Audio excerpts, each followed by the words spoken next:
শ্রেষ্ঠ উৎসব দুর্গাপুজো। দুর্গাপুজোর সঙ্গে যেমন জড়িয়ে থাকে প্যান্ডেল হপিং, পুজোর শপিং, ঠিক তেমনই জড়িয়ে থাকে পূজাবার্ষিকী। যারা বই পড়তে ভালোবাসেন তারা মুখিয়ে থাকেন পূজাবার্ষিকীর জন্য। ত্রিধারা সম্মেলনী কলকাতার নামী পুজোগুলোর মধ্যে একটি।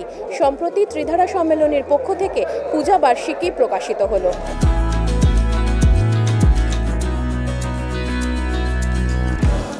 গত 11 বছর ধরে এই পত্রিকার সঙ্গে প্রত্যক্ষভাবে জড়িয়ে আছেন, যার উৎসব প্রতিবার থাকে এই পুজো বার্ষিকীতে। তার নাম সুভা প্রসন্ন, তিনি এখানে আছেন।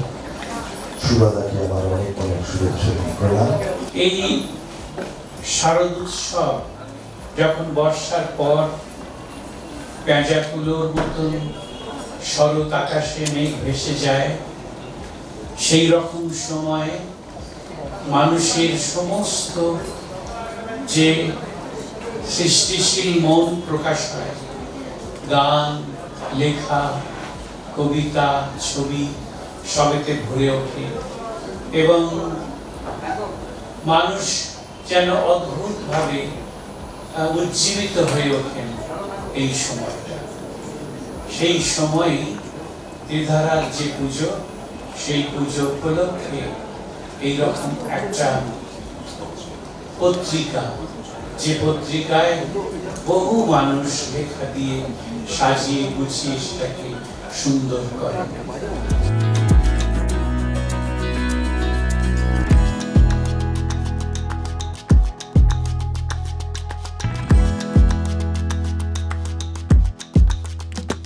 এটা একটা আমাদের অহংকারের জায়গা। আমরা ভেবেছিলাম হয়তো এটা দেখে আরও তো অনেক ক্লাব আছেন, করবেন, বড় বড় ক্লাব, ছোটদের, কিন্তু বোধহয় এটা সত্যি আমরা করতে গিয়ে বুঝেছি যে এটাতে এত টাইম দিতে হয় না। তাই আমার মনে হয় অনেকে হয়তো ভরসাই পেয়ে ওঠেন না, কারণ শুধু তো একটা বই বার করো না, লাস্ট 4 মাস ধরে কাজ করছে, তারপরেও কিন্তু ভুল হচ্ছে, এটা বলছি না, বলছি তাই এটাকে মানে নেওয়াটাই না একটা খুব কি বলবো স্ট্রং মেন্টাল মানে একটা চাপ পড়ে খুব।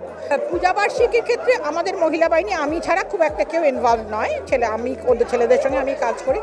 আমরা যেমন মানে ইনভলভ থাকি খুঁটি পুজোয়, এবার পুজোর সময় তো পুরোপুরি আমরা থাকি। তবে মানে মহিলা বাহিনী বললে ভুল হবে, পুরুষ বাহিনীও প্রচণ্ডভাবে এই ত্রিধারার পত্রিকার জন্য 11তম। আমরা মনে করি যে পুজোর সঙ্গে সাহিত্যের একটা বড় যোগ আছে।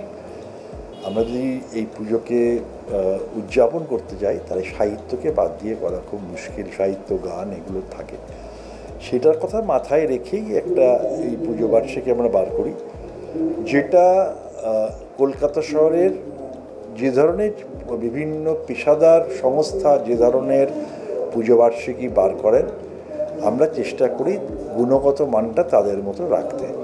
এবং সেটা যদি পাঠক বলেন যে আমাদের গুণগত মান ভালো, তাহলেই আমাদের এই প্রচেষ্টাটা সার্থক হয়। আমার মনে হয় যে ত্রিধারার এই উদ্যোগটা এক এবং অদ্বিতীয়। আর এই যেটা আমার মনে হয়েছে যে আজকে প্রায় 6000 পুজো হয় সারা পশ্চিমবঙ্গে, বেশি ছাড়া কম নয়। কেউ কিন্তু এই সাহসটা দেখায়নি, এই ভালোবাসাটা দেখায়নি, এবং এই যে সাহিত্যের প্রতি ভালোবাসা এবং সাহিত্যকে উৎসবের সঙ্গে একসঙ্গে একীভূত করা, এর ব্যাপারে ভবিষ্যতে যদি আর কেউ পূজাবার্ষিকী করেনও বা সাহিত্যবার্ষিকী করেনও, ত্রিধারা চিরকালই এক নম্বরই থাকবে। এবং এটা বাংলা এবং বাঙালির কাছে সত্যি গর্বের এবং গৌরবের। বারোয়ারি পুজো তো এই জিনিসটা করে না, এরা প্রধানত এটা করে, এবং সেটা কতদিন আগে করে, পুজোর অনেক দিন আগে থেকে শুরু হয়। তার মানে ওদের পুজোটা একটা সাংস্কৃতিক, এতটাই সাংস্কৃতিক যেখানে সাহিত্যটা জড়িয়ে আছে, শিল্পটা জড়িয়ে আছে, সেই জায়গায় দাঁড়িয়ে এই পুজো সংখ্যাটা বার করে, যেটা অন্যান্যরা করেন না। তারা করেন না, তাদের কোনো দোষ দিচ্ছি না, কিন্তু ইনি করেন তার তো বেশি গুণ গাইতে হবে, তাই না? যেহেতু একটা অন্যান্য যে উৎসবের অন্যান্য অঙ্গ যেখানে খুব বেশি মাত্রায় মানে এক সময় চাড়া দেবে, সেখানে এই সাহিত্যটা লোকে ভুলে যায়, তো সেটা ও মনে করিয়ে দেয় প্রতি বছর। এটা অত্যন্ত ভালো কাজ করে ত্রিধারা, একটি সাহিত্য সংখ্যা প্রকাশ করে। এটা অনেক বছর ধরে হয়ে আসছে, আমি অনেক বছর ধরে এই পত্রিকায় লিখছি। আমার খুব ভালো লাগে।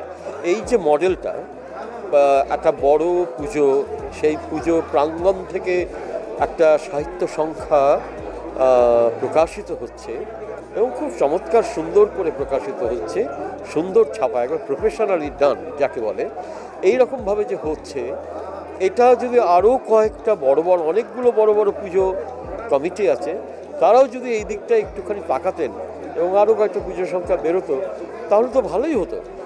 পুজোর সংখ্যা, বিশেষ করে সাহিত্য সংখ্যা, এ তো বাঙালির রক্তে রয়েছে। বাঙালি এর সময় সারা বছরই সাহিত্য পাঠ করে।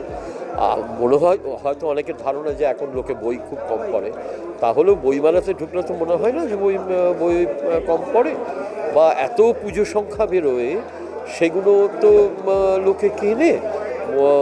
সুতরাং একটা ট্র্যাডিশন, একটা ঐতিহ্য বাঙালির স্বভাবে রয়েছে, বাঙালির আচরণে রয়েছে, বাঙালি পরিবারগুলোতে রয়েছে, যেটা ভারতবর্ষের অন্যান্য কোনো জায়গায় নেই। শুধু সেই দিক থেকে আমি বলবো ত্রিধারা একটা অত্যন্ত গুরুত্বপূর্ণ এবং কাজ করে চলেছে এই ত্রিধারা সাহিত্য সংখ্যা প্রকাশ করে। ত্রিধারা সম্মেলনী কলকাতার বারোয়ারি পুজোগুলির মধ্যে একমাত্র কমিটি যারা পূজা বার্ষিকী প্রকাশ করে। সম্প্রতি এই পূজা বার্ষিকী প্রকাশিত হলো। এই অনুষ্ঠানে উপস্থিত ছিলেন নৃসিংহপ্রসাদ ভাদুরী, শুভাপ্রসন্ন ভট্টাচার্য, কবি সুবোধ সরকার সহ আরও অনেকে ছিলেন, দেবাশিস কুমার, দেবযানী কুমার। এবছর ত্রিধারার পক্ষ থেকে বিশেষ সম্মান জানানো হয় কবি জয় গোস্বামীকে। এরকম আরও বিভিন্ন আপডেটের জন্য অবশ্যই চোখ রাখুন আর্টেজ টিভি এইচডির পর্দায়।